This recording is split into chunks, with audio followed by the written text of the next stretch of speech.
So this is a Smite 2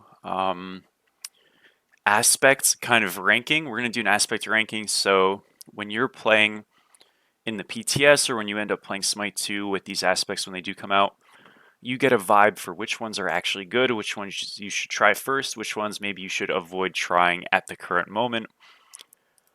Over here, I've got a whole patch notes thing. This is the entire patch notes. I'm not going to worry too much about like the rest of the actual patch, but good stuff happened. You know, some extra jungle bosses, lane minions, stuff like that, which are all super cool. But again, we are focused specifically on the aspects right now. Alrighty, so I think we're just going to go like A to Z. We're going to rank them as we kind of see them on here, and then we'll just put them over on the actual list. So first character is going to be Anhur. Anhur's Enfeeble, which is his passive, will no longer debuff enemies. This debuff was a debuff that affected their protections, effectively giving him power. This was like flat pen, effectively. And instead of having this flat pen that he gained, so he wasn't stripping protections, but he was basically gaining pen on enemies he was hitting with auto attacks. So effectively, he was just like, it was like an executioner built in. Rather than having that, he's going to be dealing damage to the same, if he deals damage to the same enemy god, with basic attacks, he's going to get up to 100% bonus attack speed. So rather than Executioner as it stands right now, reduces prots and gives you attack speed, or at least it did in Smite 1, rather than just reducing prots effectively, Anhur is just going to be gaining attack speed, but it can be at a much higher cliff because up to 100%. So do I think this is good, bad, decent, average, situational? I think first of all, aspects should be situational. But I would say this is probably pretty good. Enfeeble as a whole is more of an early game thing. What Anhur tends to struggle with is that his late game sustainability, especially in Smite 2, is just not worth the pick. His trading kind of falls off pretty hard. So for a way to just get built-in attack speed that like significantly ramps up, lets you go crit builds easier, lets you not have to itemize into attack speed as much. There's a lot of builds right now in Smite 2 where you go like Shifter Shield and Berserker Shield and kind of like hybrid builds with defense. They're really, really strong on Cernunnos, but Anhur, for one reason or another, kind of struggles in building them, and one of the reasons is he sort of needs more attack speed to be viable and do similar amounts of damage. I think this gives him an opportunity to be stronger. I'm not sure this actually makes him much better. I'm going to put this in the solid A tier because I think it's good, or I think it's about average. Again, for a tier list, S is like your extremely strong, A is your average, B is your weaker, C is your garbage, and D is literally unplayable. So yeah, Athena, defender of Olympus, the ultimate. Now targets visible enemy gods instead of allies, dealing no landing damage but causing the enemy to take increased damage while Athena is channeling. So right now in Smite 2 and Smite 1, when Athena ults onto an ally, she's either giving them a shield with protections or just a shield, and obviously movement speed and whatnot. Now, she can't ult on allies, so she can only ult on enemies, and it's going to effectively have them sundered as she's channeling onto them. To be entirely honest, I don't think this is good at all. It's unique, it's interesting, but there's not a whole lot of value. From a solo lane perspective, say you're playing Athena solo, if you're ulting on an enemy, there's very few opportunities where you would want to ult on an enemy when you could just ult on an ally instead and give them those bonus stats and whatnot. On top of that, you're not doing damage when you land on them. So if you're ulting on someone, even if they're low, you're usually committing an ability or some auto attacks or just something to them when you TP on them, which again is just better situated for TPing on your ally. I really don't see the value in this from a actual perspective. You have the niche idea of like if you're ulting on someone, they're effectively sundered and they're taking more damage. But even then, I don't think that's worth the trade-off of not being able to play defensive. One of the greatest things about Athena, even if you do play her in the jungle role and in the bruiser role, which would be like more of a solo lane, is that you're not ever tethered to one play style. So you play Athena, you're kind of able to engage, but then you're able to play peel. You're able to dive and solo backliners with a more of a damage build, and then you're able to peel if you need to. That dynamicism and that value and that shifting level of value makes Athena jungle and solo hypothetically viable. Now, I don't think they're great right now. Getting some item buffs, stuff like that, maybe is going to make her better as some of her items and stuff are getting buffed. So you might see her get better, but I don't think this specifically actually does anything for her, and I think this is probably the worst aspect in the game. So unfortunately for Athena, we're going to be putting it in D tier. I think it's quite bad. Yeah, not really any purpose of it, which, again, these are kind of trial and error, so we'll have to see. Bacchus. After using Chug, your in-hand attacks cleave and deal bonus damage, scaling with strength instead of protections for a short duration.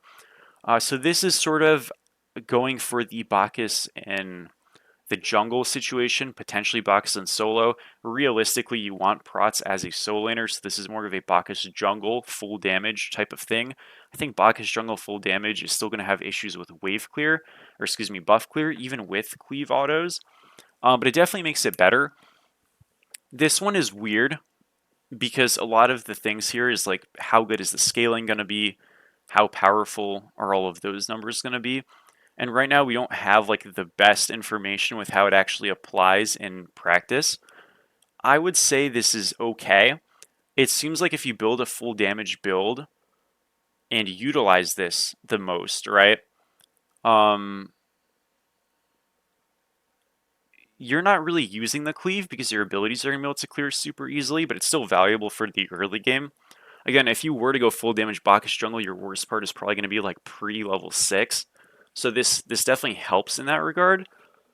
I don't really see it as like being super strong because you have to go full damage Bacchus for this to be good. But if you wanted to go that build, I guess there's an avenue where I see something like Athena and I'm like, okay, there's nothing here for her. So full damage Bacchus jungle, is that objectively still kind of troll? To me, yes, so I'm going to stay C tier. But is this fun and potentially like interesting with builds? I think so. And ultimately, that's the thing. I'm a big fan of aspects, by the way. I think this is like great stuff from a gameplay perspective, so I'm totally for them. I'm just rating them on how useful I think they might be for you. Bellona is going to get a support shift aspect. Bludgeon no longer deals final slam damage, which is, obviously the final hit. But whenever you gain block stacks with the sword and shield or gain healing from Scourged, nearby allied gods also gain those benefits. So I actually have Smite 2 open. We're going to see if I can check this. I'm not sure I can. Can I? I'm not sure I can from here. Plus, it's going to allies, so I'm really not sure. Yeah, I wish they added the numbers for how much is actually going. Because they don't tell. Not having the numbers is really rough, to be honest, but we'll just go back. My honest opinion on this is I think this one's going to be really bad as well. Bludgeon from a supportive perspective is useless, basically. So I suppose it's not that big of a deal. You wouldn't be maxing your bludgeon from support. Well, I guess you could, because I think there's some scaling and prots in it, but this would be like in a game they had a lot of bludgeon interrupts and you wanted to play Bellona support, which again, you shouldn't want to. But you could play like Bellona support max your Scourge or max your Shield Bash, which is like not that bad. Shield Bash is actually really good in this game. That being said, is this strong? Is this useful? Like, do you want to play Bellona support? No.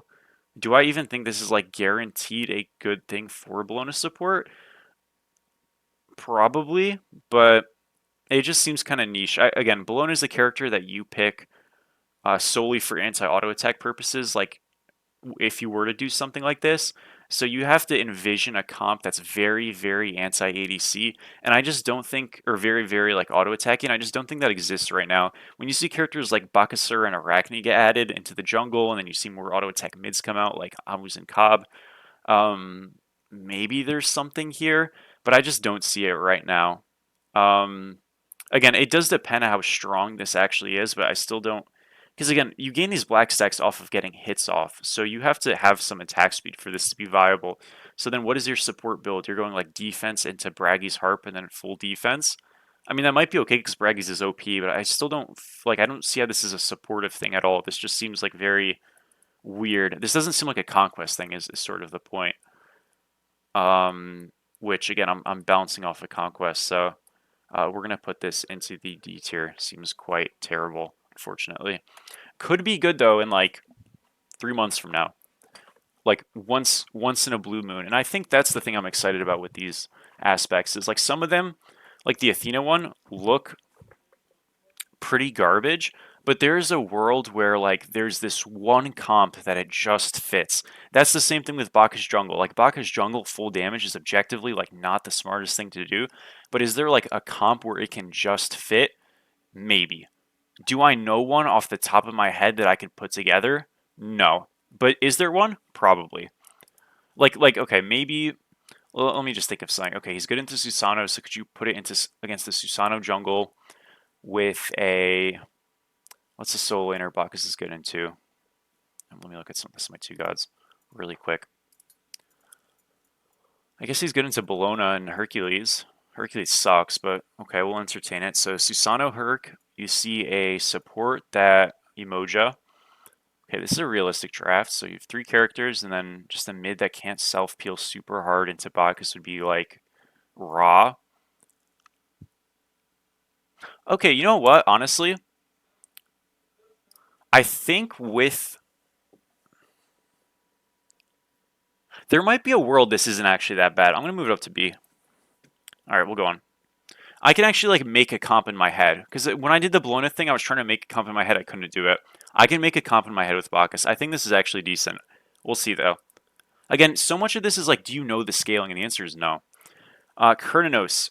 I've played this one, so I'm a little bit biased. This thing is absolutely broken. His scaling is so unbelievably strong on Cernunnos now, with his healing, his glaives, all that stuff, that he just is better with the stats that he gets. And that's super, super relevant.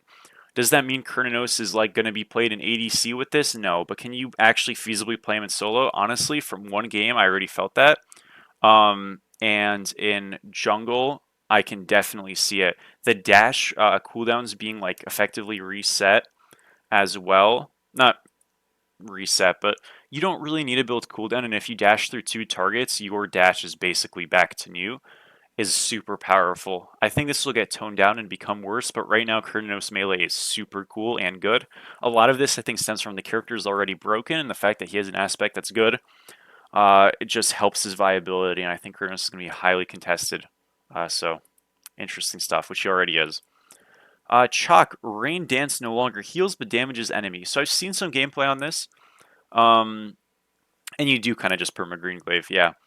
Rain Dance no longer heals but damages enemies. So one thing with healing in Smite 2 is I think right now Smite 2 healing is pretty difficult to actually counter. There's not enough good anti-heal in the game. So whenever I see healing stripped, I tend to think of it as bad, and that's why like Cernunnos getting this and getting his spring healing and stuff increased is really strong. When I see a character like Chaac lose it, I'm sort of like not loving the prospect. That being said, I believe it scales off of intelligence, which most traditional Chaac builds are building just damage. So how useful really is it? I don't know. I'm not super sold this is that good. I've seen the numbers on it. I haven't seen the like direct numbers, but I've seen it in play, and it didn't seem super strong. I think having some sustain is just so valuable right now in the game, and always will be. So if you're like purposely losing that, it's really difficult for me to like justify it, especially when healing from items like lifesteal is pretty garbage. Like you can kind of get away with it a little bit on like, building some kind of like soul gem build, I guess, but I don't know. I'm not super sold on this being that great. I'm gonna put this in the C tier. I think it's better than the Bellona and Athena because I think there is like a will and a way. But the Bacchus angle I can at least see being like super valuable into specific comps. The Anhur thing I can see as like being a significant alternative to maybe make Anhur like a better late game character, and the Cernunnos thing I just see as really good. This Chaac thing though I just see a little bit worse. All right, we'll move on. Cupid, Heart Bomb's damage is decreased. Uh-oh, okay. But the enemy's hit have reduced attack speed and the explosion aura heals allies. At 8 stacks of Love Struck, allies also gain a health shield. Love Struck, I believe, is his second ability where he throws out hearts. I don't know. I mean, Okay, damage decreased looks rough. Is Cupid's support ever good? Here's the thing, and it's very similar to Bellona's support. Even with this shift, what angle? No, left stroke's the passive. Yeah. Oh, you're saying, oh, okay. Never mind. I get it. I see. So the explosion of the heart bomb gives these things. Okay. Very similar though to like, okay, I want you to look at these aspects as like, okay, say these characters have a role shift. How do they actually look? Cernunnos in jungler's solo lane, most likely jungle. Does this have value and merit? Yes. Anhur sticks in ADC. Does this have value? Yes. Bacchus. This is a full damage Bacchus jungle angle. Does it have value into specific comps that are actually prevalent right now? Yes. To some degree. Chaac, not really. Bellona, Athena, hell no. So, with Cupid, what draft would merit you ever playing Cupid support, even with this? This to me is just like, wow, let's lower our heart bomb damage. Like, okay, think about it, guys. Heart bomb, what does it do? It's a stun, and you're saying it also reduces attack speed by some degree, and the explosion heals allies. Why would I not just play Emoja and do all of this quicker with more damage, be more of a frontliner, have a better ultimate, and heal more, and shield more? Right? I don't I don't know.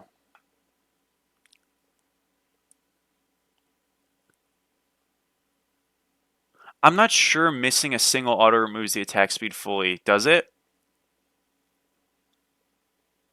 Does removing a single attack speed fully make Anhur's passive go boo boo?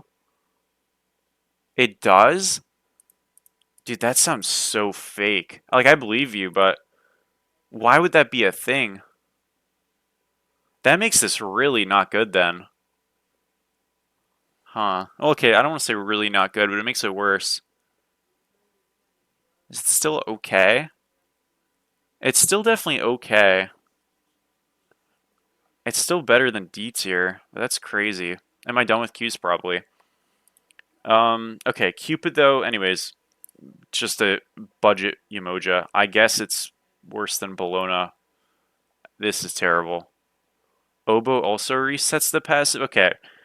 Then this just seems kind of buggy. Like, I don't think there's any way you should be able to lose all the stacks from missing one auto. Okay, that makes it really useless. It's still better than this because it's like, there's still value, I guess, but it seems kind of garbage now. Tough. Hate to see it, boys. Well, that's why we adjust. Again, I'm giving this for people who want to actually play, so, you know, if it's going to be what better one day, I have to look at it at face value. So unlucky. Danzaburou, worst scout in the game. Let's see if he gets some help here. Alluring Spirits no longer throws out a sake bottle, but instead spawns 2 clones. All of your clones deal more damage and take less damage. It's different. I don't really know. This is definitely different. I've seen this in like jungle practice. I think it's exciting. I know this is a tier list on viability, but I think this is exciting. And I like exciting. I think at the very least, you have like a couple weird niche moments where this in a game can actually be pretty good. I don't say that for anything in D tier. Like, I just look at these as like actively nerfing your character, just putting it in such a garbage situation. I think this belongs in C or B tier. I'm going to put this in B tier. I think this is decent. I see it as more damage potential, kind of a way to play like a rat, and where like Chaac scaling to damage with his 3 is not actually confirmed a better thing, and Anhur's passive, because it's like seemingly buggy or whatever, is not confirmed a better thing.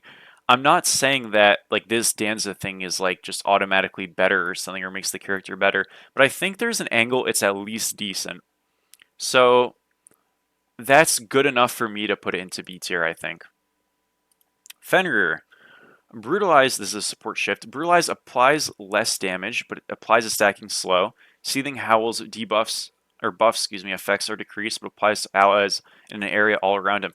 I think this is really good. This to me is effectively you're putting an Odin 3 onto Fenrir 2. You're reducing his base stats on the buffs that he gets, but it's going to his team, and you're also doing less damage, but you're applying a stacking slow. The only downside of this you can make an argument for is that like Fenrir's support is kind of a high pressure support pick, and him losing some power could be problematic. But considering you're giving it towards your team, I look at this Fenrir support aspect as being something where, let's say you pick Fenrir top 3 and you're expecting to win lane, and then they end up picking a duo lane that's a little bit stronger than you anticipated or just stronger than your duo lane. If you have that knowledge, you can definitely opt into this aspect for sure. Understand that your early damage spike is actually less relevant anyways, and then scale better into the mid and late game.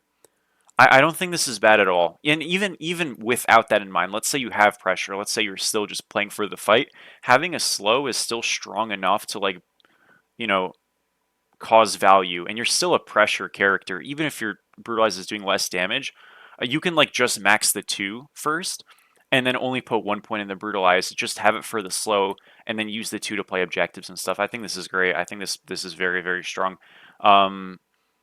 Where's Fenrir? Oh geez. I didn't do it, by the way, guys, with the Smite 2 Gods tier list because there's a couple that aren't in Smite 2 yet. That's why. F, F, F.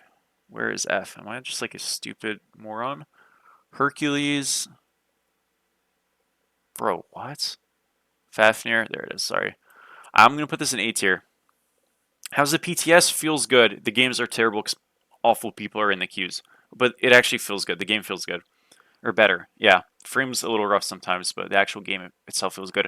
So I'm debating putting this in A or A plus or S. I'm not sure. I'm gonna put it in A for now because I still feel like Fenrir is rough right now in general. And again, the aspect is like we're talking about the value of the aspect, but I think unfortunately like the character's viability like comes into question a little bit. Fenrir still is gonna get super hard countered a lot of the times, and this doesn't really help him not get countered by like AoE beads. So because of that, I think he still like can struggle sometimes. No, but A is the point of balance. I think I need a new tier. I don't think this is S tier, but I think it's better than A tier. Because A tier is, oh, what the hell did I just do? Oops. Add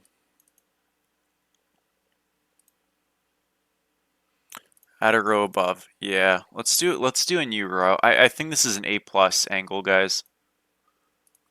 Honestly, I don't think this is an S. Yeah, giving a value outside of beads burn is very good. I just don't think it's an S because I see this Cernunnos thing as like genuinely being like so unbelievably strong in the angle you pick it. I don't think this Fenrir thing. I think this Fenrir thing is a good shift and makes him better in support, but I don't think it's like so unbelievably strong. It's just like a wow, like what is going on angle, which Cernunnos it feels like it. You know what I mean? It's a high standard, but this is definitely good. I like this a lot. Geb. So Geb's coming out at some point, and this is an aspect of Calamity shifting him towards the Bruiser slash Nuker, which I guess is just like full damage angle. Shockwave no longer knocks up enemies, but deals full damage and circle around you. Additionally, the cooldown is decreased for every enemy. Highlight enemy. It hits. So the thing is because we don't have the scaling and stuff on Geb right now in general, and we don't see how he plays at all, this is really difficult to kind of approach. And I know I haven't been giving the scalings for these other ones, but this I like have zero info on just how Geb the character plays. And I'm noting that because I'm curious to see his shield specifically, which is generally regarded as Geb's best ability. Is his shield going to be scaling off of protections, or is it going to be a flat amount? In Smite 1, Geb's shield scales just off of his level, and it has nothing to do with his protections or power or anything like that. Assuming that's the case, this is really, really good. If Geb is scaling off of protections and stuff, which is shield, which, judging by how they've been doing things in Smite 2, tends to make sense, I think Geb is going to definitely take a little bit of a hit if he goes a damage build, which is unfortunate. That being said, Shockwave not knocking up is a little bit grim, but the fact that this is dealing full damage in a circle around you, effectively a second Geb ult, and the cooldown is being decreased for enemy hits, not god hits, means that Geb's going to have very good and consistent clear in waves for solo lane and for jungle, depending on how much this is being reduced. Again, a lot is hinged on how much this cooldown is actually reducing. Is it 0.5 seconds per enemy hit, 0.75, 1 second, whatever it might be. But the idea of having something to spam effectively or use a lot more, which you'd have to imagine is the move when you're considering it's got no knockup, means that Geb's like role as this kind of bruiser, frontline-y solo laner slash potentially full damage jungle actually has like a decent angle to work. Again, this seems very matchup specific. I still think Geb solo or something, even with this, would be really bad into a character like Mulan, where he's going to be up in melee range anyways, but where he can space a little bit and kind of like space similarly to how a Cabrakan solo might. I think this pick could actually be quite good into characters like Sobek, right? Like Odin. It's actually tough because I don't think he'd be that good into most of the solos at this current moment. But I think like in the future, when you have characters like Shiva, I think that could be quite decent. Characters like, I don't want to say Osiris because that'd be awful. Kukulkan would even be okay. Just characters that like him being able to kind of circumvent and get a little bit around could actually be really useful. I think this is decent, more than decent. I'm going to put this in A+. I'm a big fan of this Geb thing. Again, we have to see the numbers. This could end up being absolutely garbage, but at the very least it's exciting, and I think this will be quite good. I'm going to put it behind Fen, but I still think it's good. Hecate. I've never played this character. What is Spell Eater? Does anybody know? What is Spell Eater? The 2? What is the 2? Is that the thing from the sky? Okay, cool, it is. Spell Eater can no longer be refired, okay, but instead reduces enemy ability damage in the area. Additionally, each time an enemy ability is cast, a projectile lands and explodes in their location. Huh. So if you're playing Hecate support, which is viable, you're not building a lot of power probably, you're building definitely defensive, meaning the actual refiring for damage is effectively useless. This is just like, yeah, I agree. This is just objectively good for Hecate support. I mean, there's no reason not to do this if you're playing Hecate support. What scaling did you want? Oh, I don't really have direct numbers. I was more so curious as to see whether or not with Geb, like the shielding would be scaling off of intelligence level, prots, what exactly. That's a big question for how valuable this will be. Because if it's scaling off of protections and stuff like that, this means that Geb can still work, but would probably be only more viable for tank Geb solos rather than Geb jungle and solo. So that's the question, but we'll see. Plus, oh, it is per level? Okay, no, so this is definitely an A+ then. So if Geb's shield is scaling per level, that means you do want to get farm on him quick. So solo jungle, like Geb, unironically, quite good. Exciting. Even mid, there's an angle, which is super cool. I really like it. Hecate, though, again, if you are playing Hecate support, which I don't think is amazing, but I think it's okay, this is just straight up better. It's utility on a character that has unique utility and her ultimate's very, very underused. This character is difficult. So, ultimately, like, that's tough because I think you probably won't see the value of picks like this frequently. But for what it provides, I think this is quite good. I'm gonna put this in A tier just because, again, I'm not sure how like useful it actually is. Is it a buff though? Absolutely. Oh, then I should probably put an A+, right? Yeah, I should put an A+. Where's Hecate? Oh, Hecate's not on this. Oh, shit. This is Smite 1. Okay, guys, I'm going to put Hera in for Hecate, okay? That is your Hecate right there. Putting her in A+. Hercules. Mitigate wounds no longer heals based on damage taken or provides attack speed. Instead, you gain a stack when you or nearby allies gods take enemies from basic attack damage. When the ability ends, stacks are expended to heal nearby gods.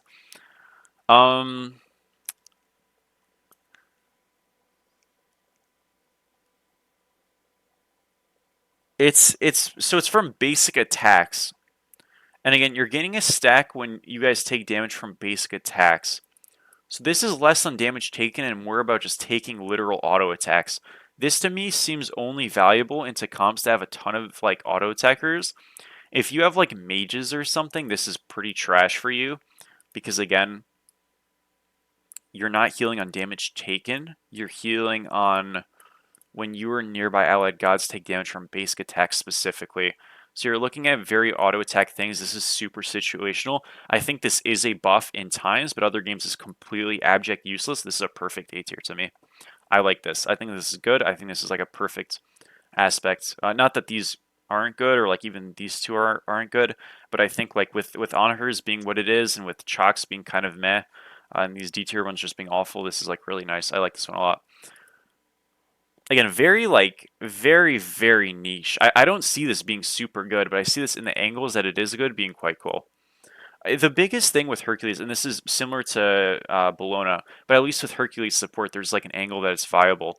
Um, these characters are going to benefit huge off of auto attack comps increasing. I think if you were to go to straight off of auto attack comps, you can make the argument that Hercules is B tier in the same way that I put Bellona in D tier. But I think if you invest into these and say more auto attackers are coming, and that's going to be like a rising thing, you could already preemptively put Bellona in C tier at least, and Hercules in A tier, which I'm going to just put him in A tier right now because I think Herc support's at least actually decent. And like even into most drafts right now, like I think Medusa mid is a very real thing with current ADC, and then your magical damage is just solo support, which isn't a huge deal for Herc. So not bad, not bad. Okay, Khepri. Abduct no longer pulls enemy gods, but roots them in place with you, dealing constant basic attack damage for the duration. So a little bit of story time, guys. My first video back on my channel was supposed to be a Khepri solo on Smite 2. I figured that that would be a really good way to come back. I made the thumbnail. I was super excited to do it. And Khepri solo was so unbelievably garbage in this game. Khepri's scaling, Khepri is trash in Smite 2. He is so bad with any type of power, even in support, like viable support builds. He doesn't feel as good as Smite 1, which to be fair, Khepri in Smite 1 was very good. But this is just garbage. It looks fun, but this is garbage. This is worse than the Athena one. I didn't even know about this one. This is terrible.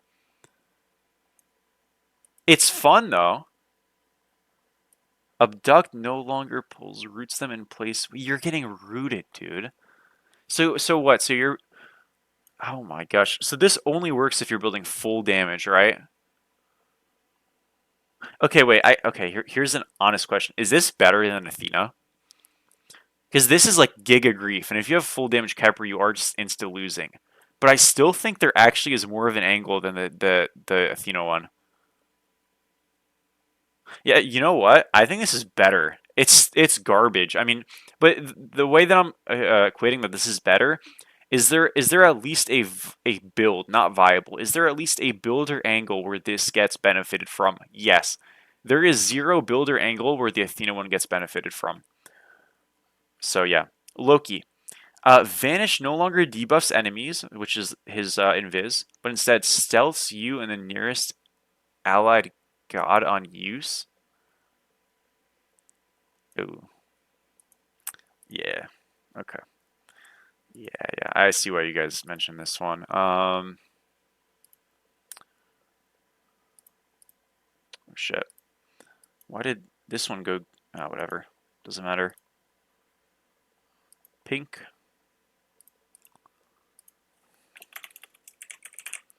Okay.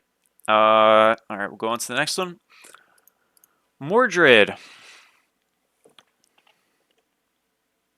It also removes damage and gives you damage reduction while invis. When you say removes damage... Wait a minute. Okay, so Vanish, really quick. I'll actually give this one a little bit more. Yeah, your one literally just does nothing, right? Because... Yeah, so you go invis, but you don't slow them or apply the bleed, so you just do literally nothing, but you make your ally invis. That is awesome. Yeah, this is the worst thing I've ever seen. I love the idea of trying to make things cool, and so I'm not going to kill them for any aspect. I really do like this whole format. This is so ass. I think I would prefer something like the role shift for support is like allies standing in the two. It's like a bracer effect or something, where it's like for each little tick you spend, like each tick in the Loki 2 you and ally spend, you gain a very small percent of damage increased, and for the longer amounts of ticks you stay in the 2, it increases up to a cap, and each tick less for like a little bit of time. You know what I mean? That'd be hard to balance. I don't have like direct numbers, but I think something like that makes a lot more sense. This is horrible. Anyways, we'll go on. Mordred, this one's really cool. Shoulder charge no longer knocks up enemy gods, so no knockups on your little mini dash. But it deals, and it also deals reduced damage, which remember this thing does no damage anyways. But now passes through enemy gods. And additionally, if an damaging enemy god, or excuse me, additionally damaging an enemy god with an ability resets the cooldown of shoulder charge. So this is very similar to like very old Ratatasker in season 2 with the lightning dash, where you can kind of just like keep going through someone as long as you're hitting abilities and stuff. Um, this makes you really slippery. This doesn't shift your build at all. You can still build tank Mordred and be very just like hard to kill. Mordred's biggest issue is that he just didn't have a lot of CC, and he wasn't the hardest to lock down, but at least he had a little bit of evasiveness.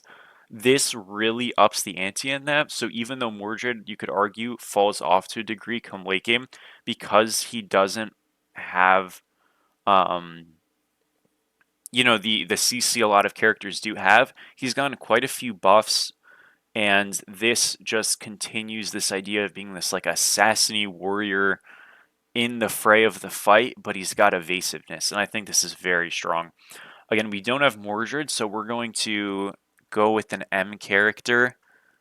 Morgan Le Fay will be our Mordred, and we're going to put her in the S tier. This one is really, really powerful because the most important thing is that you are not sacrificing anything in your build or anything for this. Again, you're sacrificing a inconsistent semi-buggy knockup and a tiny bit of damage when the damage is effectively irrelevant. Morgan Le Fay is down in Smite 2. It's the closest thing we got, boys. I'm sorry. Neith. So this one I thought was terrible on principle, but unfortunately I was able to actually see it in action. It's very good.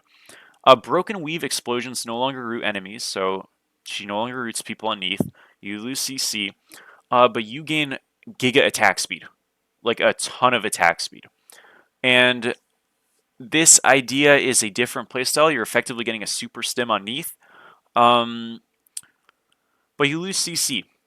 So what does this effectively do? It means you kind of have a Kernabog stim on Neith, and you have a global with your ultimate. This is great for objectives. This can be quite bad for additive CC because you obviously just lost a lot. But the attack speed right now is so unbelievably strong in terms of how like prevalent it is that this is actually really overpowered right now.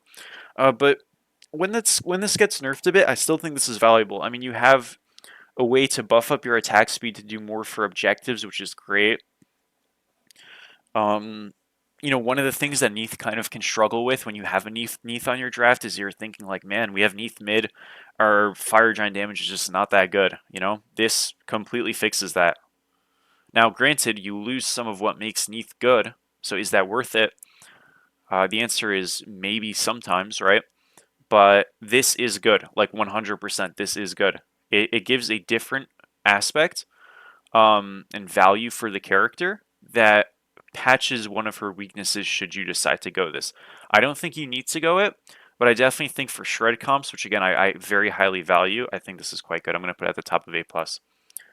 Nemesis, Divine Judgment no longer, which is her ultimate, no longer does damage in an area, but instead averages you and your current enemy gods' current health as long as you have less than the target. Yeah, different aspect, true. I just realized it did that. I know, it's terrible. What do you guys think about this one? I'm honestly not sure. If you're low and the other guy's high HP, you both average to 50%. Yeah. Oh wait, no. This is the ultimate, right? Yeah. Yeah. Yeah, it changes how you play the character.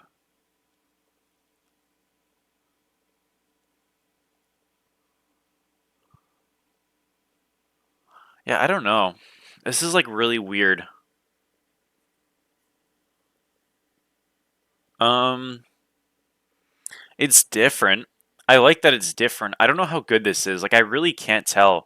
Is this more valuable than niche Hercules application? Yeah, I think so. I don't really know. It's different. I don't think this is better or worse. It's just straight up different. It's like definitely not objectively worse, which like some of these very much can be constructed as. Even the Hercules one you can make an argument, but this is like definitely fine. I'm gonna just put an A tier. I really don't have enough of an opinion. I don't know how this actually like feels. That's the problem. You know what I mean? So I'm gonna just put an A tier and say this is different. Give it a shot. Solar Blessing and Searing Pain only deal base damage with no scaling. In return, Solar Blessing can be placed on allied gods, attaching to them, and Searing Pain heals allies hit. This is really OP, and the reason it's really OP is because raw scaling is way too overpowered as it stands. I'm gonna put this in A plus straight away. Like them saying raw scaling doesn't matter and you lose raw scaling literally means nothing when all of raw has been tank raw with next to no scaling. So this is just super good, I think. Right? Like I'm not crazy, right? I think that's like very cut and dry. I think this is just straight up good. You should probably play this. Give it a shot. Thanatos. Harvester of Souls, which is his passive, no longer heals Thanatos, but provides permanent max health. Additionally, Soul Reap deals bonus damage and heals Thanatos based on his max health. Interesting, interesting.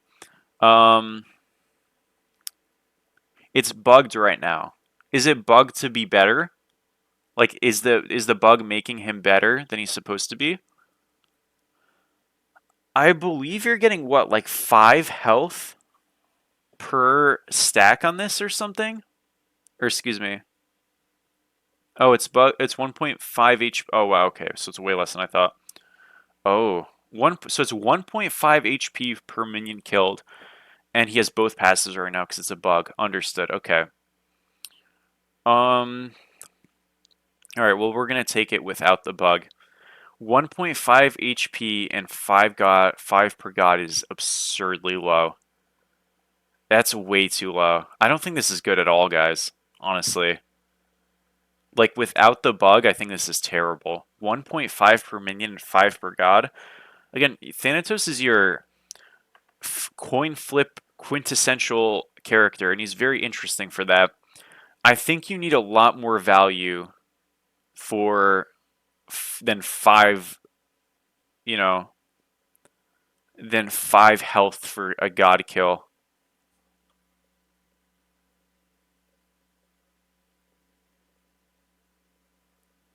I don't know about this. You have 3k HP with 3 items? Yeah, but again, you're also like you're factoring in having a bugs buff that you shouldn't be having where you're healing and normally you wouldn't be. You see what I'm saying? So that's very different. Because having this and old Thana passive is significantly different than not having it. Because then you're not having sustain. Like you're trading off your sustain for more damage and base health, which is not for sure a good thing. It can be good, but it's not for sure a good thing. The way that I look at this is you're effectively trading out sustain for a damage angle in the solo lane aspect. Um, because it's bugged, it's hard to tell. Still heals off max HP. No, I understand that, but that's one ability, and that's not auto attacks and stuff. But I get what you're saying. You're effectively maxing your 3 with this, and you're playing more of a farming tanky style. I think it's okay. I don't know. I don't think it's terrible. I think it's okay. The way that I look at this again is it's like healing right now is so OP when you can actually get it, but Thanatos' healing is kind of trash for like what you would expect. I think this is like an A tier. Because it's bugged right now, it's hard to tell. I think the idea of maxing the 3 gets rid of a lot of randomness out of the character, which is quite strong. Um, with like the scythe being inconsistent, you can max an ability that's consistent that you can always hit, and having like a Karen almost effect where you can like perma-stack on a character is really nice. I think 1.5 health per minion is a little crazy, but remember you do have those like little harpy things, and there's 5 of those, so that's like 7-8 health, you know, per camp there, plus all the minions are getting. Like you're actually getting a decent amount pretty quickly. Should it probably be 2 health per minion? Yeah, but even then, I guess it's something, and I like the idea of giving Thanatos some more late game scaling viability, kind of like Surtur or something. Again, it's not quite to the same effect, but it's cool at least. I think this is fine. And this is the last one, and coincidentally, it is the best one. Morrigan is going straight up to S tier. So basically, you no longer are stealth in your invis, but you can teleport to your clone. Now you'll know when somebody has this from the beginning of the game, but the amount of utility of this is just too strong. I think there's a clip here. Can I play this? No. This is view only, GG. But yeah, this is really strong. I mean, just the ability to be able to teleport to something is overpowered, honestly. And then on top of that, you have the potential to like cast your first ability, throw your clone out, and then teleport to your clone and detonate your 1. So you hold your 1 as you teleport, which makes it really strong. If that wasn't the case, I think this would considerably go down probably to A tier, maybe or at least A plus. But that's not the case. I'm actually gonna put it. I'm gonna put it ahead of Kern, yeah. And I think this is it. Again, remember Morgan Le Fay is Hecate, or excuse me, Mordred, and Hera is Hecate. And that is the aspect tier list. I think this is where we're standing at. Loki is by far the worst